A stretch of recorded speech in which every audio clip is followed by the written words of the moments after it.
Karena Indonesia dikuasai oleh Fir'aun yang namanya Jokowi. Karena Indonesia dikuasai oleh Fir'aun yang namanya Jokowi. Karena Indonesia dikuasai oleh Fir'aun yang namanya Jokowi.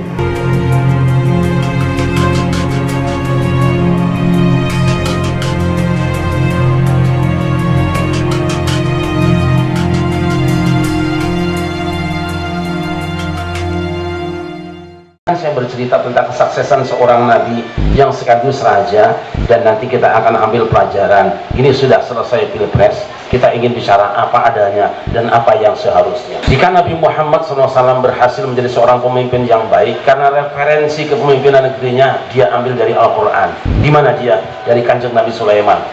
Kita tahu Sulaiman itu manusia yang sangat luar biasa. Dia suruh memilih antara istana, kerajaan, kekuasaan, harta kekayaan, dan pengetahuan. Dia memilih pengetahuan.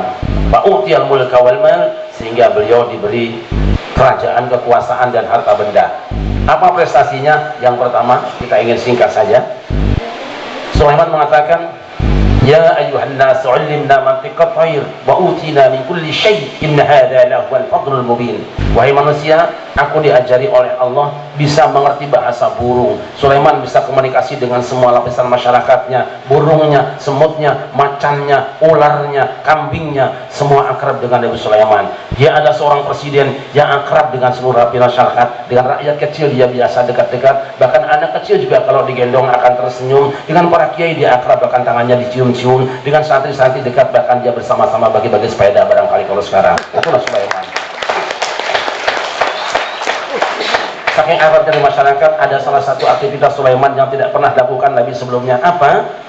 Hatta idza atau ala wadin namli qalat namlatu ya ayyuhan namlu tadkhulu masakinakum la yakimanakum Sulaiman wa junuhu wa hum la yash'urun. Sulaiman terbiasa belusukan turun sampai ke lembah-lembah semut.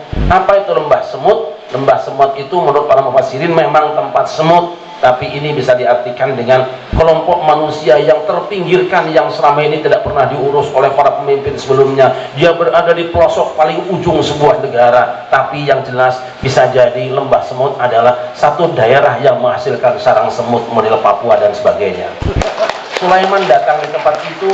Ketika datang di tempat itu Sulaiman, lalu terjadilah demo besar-besaran rakyatnya. Pemimpin semut berkata kepada rakyatnya, "Ya ayyuhan namlu udkhulu masakinakum." Wahai semut-semut, rakyat kami semua, masuk rumah kalian semua. Jangan-jangan Sulaiman nanti menginjak-injak kamu, mereka tidak menyadari. Rupanya para semut punya kesimpulan dan punya asumsi bahwa kalau pejabat datang selama ini ke daerah itu melakukan penggusuran tanah, membuka proyek besar, mengekspor sumber daya alamnya, sementara masyarakat sekitar hanya kedapatan limbahnya saja. Mereka sangat takut dengan datang Sulaiman. Jangan-jangan melakukan itu penggusuran tanah. Padahal bisa jadi Sulaiman datang hanya akan bagi-bagi sertifikat tanah.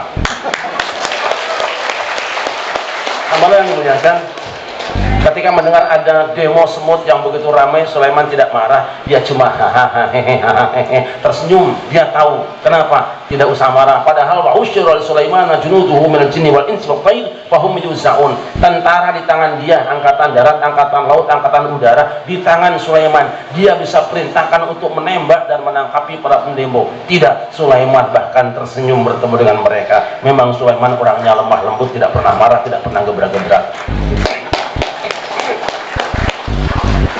Apa hebatnya Sulaiman? Kabinetnya sangat luar biasa. Bukan cuma manusia biasa, jin diangkat jadi menterinya, burung dimasukkan dalam kabinetnya. Apa itu jin? Lihat, wa minasyayatini may yaghusuna lahu wa ya'maluna 'amalan duna dzalik. Bahkan setan pun diangkat menjadi kabinetnya. Apa itu setan? Setan adalah makhluk yang tidak jelas, ini laki-laki apa perempuan. Tapi oleh Sulaiman diangkat menjadi menteri kelautan, saudara-saudara.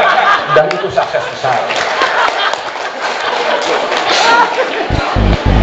Burung juga tidak dihinakan oleh Sulaiman. Terbukti di antara karyawannya ada seekor burung yang namanya Hudhud. Apa itu burung? Burung dihargai, dihormati oleh Sulaiman. Burung itu makhluk kecil yang pergi pagi pulang petang, seharian dia bernyanyi di panggung-panggung, artis penyanyi dangdut atau seperti Mas Sakro. Sulaiman tidak menghinakan, mereka dihargai. Sebab siapa tahu di antara para penyanyi dangdut ada yang juga bikin partai walaupun tidak masuk. Tapi yang menarik, saya ingin lebih cepat, karena tahu Pak Menteri ini sudah mengorbankan waktu yang sedianya jam 9 akan terbang ke Jeddah. Beliau demi kalian, demi kita, demi Ummul Qura mundur terbangnya sampai setengah 5 sore. Apa hebatnya Sulaiman? Wali Sulaiman ar-rihu ghuduwwaha syahrun wa rawahuha syahrun wa asanna lahu 'ainal qitr. Sulaiman itu punya kehebatan. Kalau biasanya manusia berjalan satu hari, satu tempuh itu 1 bulan lamanya, oleh Sulaiman dipercepat menjadi cuma 1 hari. Orang lain sebelumnya kalau berjalan 1 bulan, Sulaiman 1 hari. Artinya apa? Sulaiman sangat memperhatikan transportasi. Karena apa? Infrastrukturnya diberesin. Yang biasanya ke Jawa Timur 20 jam, sekarang sampai Surabaya cuma 10 jam. Itulah Sulaiman. Tapi apa dikira ketika Sulaiman berhasil membangun negeri seperti itu, kemudian semuanya diam? Tidak. Ada orang-orang yang tidak senang. Siapa mereka? Tukang-tukang sihir. Apa itu sihir? Tukang manipulasi data. Apa sihir? Tukang edit video. Apa sihir? Tukang bikin hoax dan sarasen. Itu mereka tidak cocok dengan Sulaiman. Apa yang mereka lakukan? Mereka pintar ketika Sulaiman masih berkuasa. Mereka kemudian membuat 3 organisasi. Yang pertama, tim gabungan pencari fakta. Yang kedua, yang disebut dengan ikatan wartawan tukang sihir. Dan yang ketiga, mereka mengirimkan kadernya untuk menjadi PNS, pegawai negeri Sulaiman. Jangan dikira kiri Sulaiman, kiri kanan Sulaiman itu pengikutnya semua. Tidak ada orang munafik kiri kanan Sulaiman. Saya tahu orangnya, tapi nggak boleh menyebutkannya. Dikirimkanlah di PNS Sulaiman, ditugaskan untuk menggali di bawah kursi Sulaiman, menyimpan alat-alat sihir. Aman terkendali karena mereka begitu pinter. Sulaiman sedang belusukan ke daerah, sedang berkunjung pondok-pondok pesantren, dia nyimpan alat-alat sihir. Ketika Sulaiman sudah wafat, mulailah mereka bekerja. Dikumpulkan tim gabungan pencari fakta, pura-puranya menggeledah di satu ruko, di satu bawah kursi Sulaiman maksud saya. Dia bongkar kursi Sulaiman, mendapatkan alat-alat sihir, kemudian keluar, diundanglah panelis dan penulis konferensi pers. Mereka mengatakan, saudara-saudara, ternyata Sulaiman berhasil menjadi pemimpin yang hebat. Ditakuti rakyatnya, Sulaiman ternyata sahir, dukun santet, tukang sihir. Jadi selama ini Sulaiman itu tukang sihir. Masya Allah, Masya Allah. Dari kanjeng Nabi Sulaiman sampai datangnya Rasulullah Muhammad SAW, Nabi Sulaiman coret namanya, dibully, diganti menjadi tukang sihir. Besar jasanya tidak pernah dihargai. Kenapa? Kerjaan tukang sihir. Padahal yang nyimpen surat coblosan, maksud saya yang nyimpen alat sihir, dia juga. Kemudian yang membongkar, yang bikin video juga dia juga, yang memviralkan dia juga. Sulaiman yang difitnahnya. Sabar Pak Menteri, pasti ada yang bicara membelanya.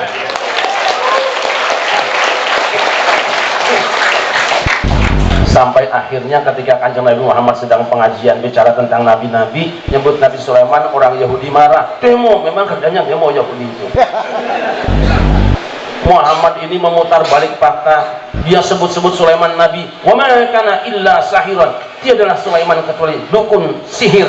Turunlah firman Allah. Wattabi'u ma tatlu syayatin ala mulki Sulaiman wa ma kafara Sulaiman walakinna syayatin kafaru yu'allimuna an-nasa sihr. Al-ayat seterusnya. Mereka bisa buruk sangka, membuli Sulaiman, menista Sulaiman, jelek-jeleki Sulaiman, itu karena informasi postingan yang mereka terima berdasarkan dari setan-setan. Sulaiman tidak pernah kafir. Yang kafir itu setan sendiri. Wong mereka yang ngajarin sarasen sama hoak, yang selama bikin berita bohong mereka sendiri, kok Sulaimannya disalah-salahkan.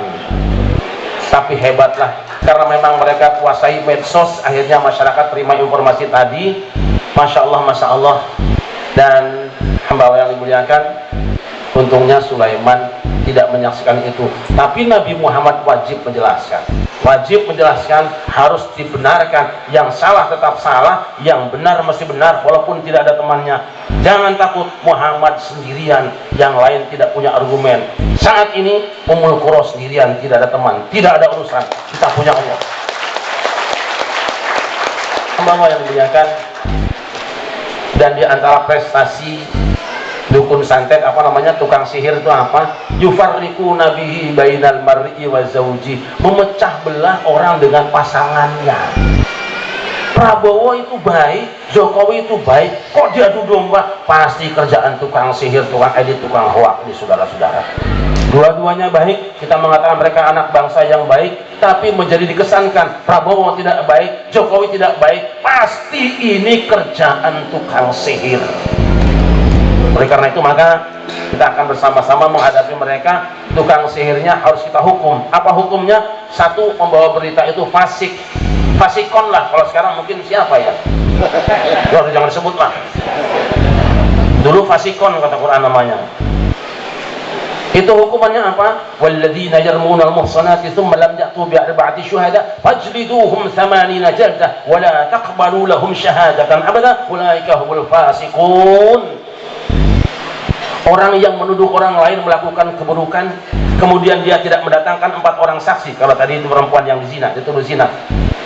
1, fajliduhum 80 jaldah, dicambuk 80 kali. Yang kedua, wala taqbalu lahum syahadatan abada. Dia tidak boleh dipercaya ucapannya dan tidak boleh bicara di muka publik, harus dihentikan mulutnya karena ini berbahaya. Kalau dia seorang anggota DPR, wajib dihentikan anggota DPR-nya. Kalau dia seorang pegawai negeri, wajib dipensiunkan diri.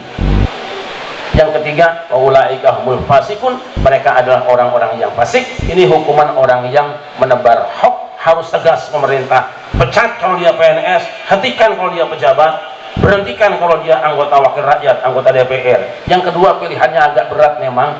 Tukang memutar balik fakta itu sahir, tukang sihir yang memutar balik, mengolah dan mempengaruhi orang lain. Apa hukumnya? Haddus sahir darbuhu bis-sayf, darbahu bis-sayf. Seorang tukang sihir penebar hoax, hukumannya pancung lehernya dengan pedang, baru aman negeri ini.